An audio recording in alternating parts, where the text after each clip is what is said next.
Bonjour Jean-Paul Betbès. Bonjour. Sharm el-Sheikh, COP27, quel en est le résultat? Mais le résultat, en fait, selon moi, est assez positif, même si on a dit c'est pas assez. Les 200 millions de dollars pour aider les pays les plus pauvres du Sud, c'est ridicule. Mais en réalité, ce qui se passe, C'est un démarrage.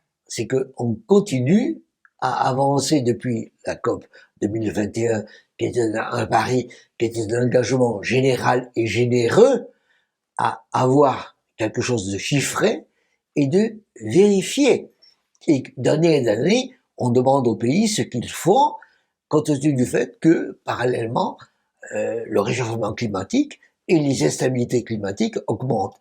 Autrement dit, nous avons de plus en plus de pays qui sont comptables de ce qu'ils ont dit qu'ils feraient au vu de ce qui se passe. Et on voit, par exemple, que nous avons 130 pays qui sont engagés en Égypte, à Sharm el-Sheikh, soit 30% de plus que ce qui était le cas en Écosse, à Glasgow. Donc c'est insuffisant toujours, ce sera insuffisant toujours, ce sera plus difficile par construction, parce que c'est plus concret. En fait, les deux problèmes, c'est un dérèglement climatique qui est de plus en plus important et le fait que c'est coûteux de travailler dessus. Les deux sont liés. C'est-à-dire que nous étions passés une période de style nous allons mourir, il faut faire quelque chose, qui était une période en quelque sorte romantique, à quelque chose qui est beaucoup plus concret, beaucoup plus pratique, et en particulier beaucoup plus coûteux.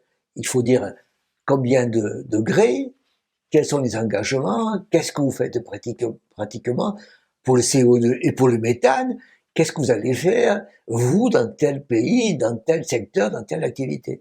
Autrement dit, nous sommes rentrés dans le dur. On est au pied du mur. Nous sommes au pied du mur, un mur, pardonnez-moi, qui est plus compliqué, plus difficile, qui monte d'ailleurs, et qui est plus difficile à changer. Donc les engagements doivent être beaucoup plus concrets. Et c'est là que nous avons effectivement des difficultés, parce qu'il faut que les gens, non seulement signent, mais fassent. Agissent et payent. Et on voit bien à quel point tout ceci est compliqué, tout simplement parce que ce sont des changements globaux, mondiaux. Dire par exemple qu'il faut faire attention à l'eau, ce qu'on appelle les menus gestes.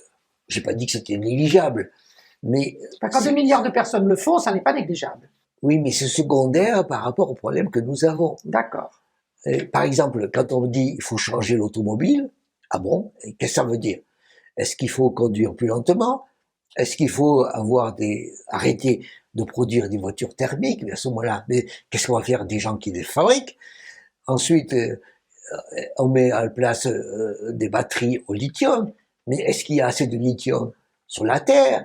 Alors on peut dire il en faut pour l'Europe, oui, mais les autres. Donc, le Sud. En réalité, on a des problèmes qui concernent la Terre, qui concernent le monde.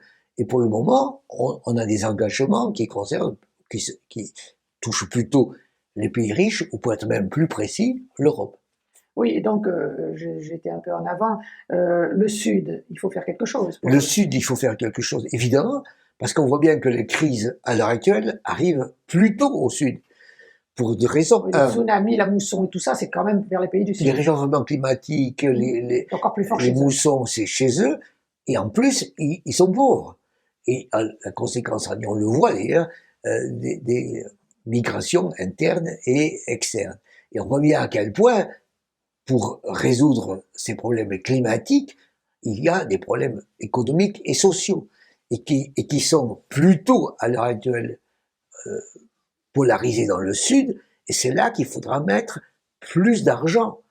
Les États-Unis sont-ils d'accord? Les États-Unis, pas encore vraiment. Quant à la Chine? Et quant à la Chine, elle dit qu'elle est un pays en voie de développement et qu'il faut qu'elle s'occupe d'elle-même. Nous voyons bien que nous sommes aujourd'hui plus dans le dur, mais qu'il y a plus de dur que jamais. L'an prochain, la COP28 promet. Promet, mais j'espère qu'elle tiendra parce que nous sommes dans le concret. Merci Jean-Paul Betbès. Je vous invite à vous abonner, je vous invite à liker, je vous invite à en parler, je vous invite à faire des commentaires. Donc, je vous invite. Merci.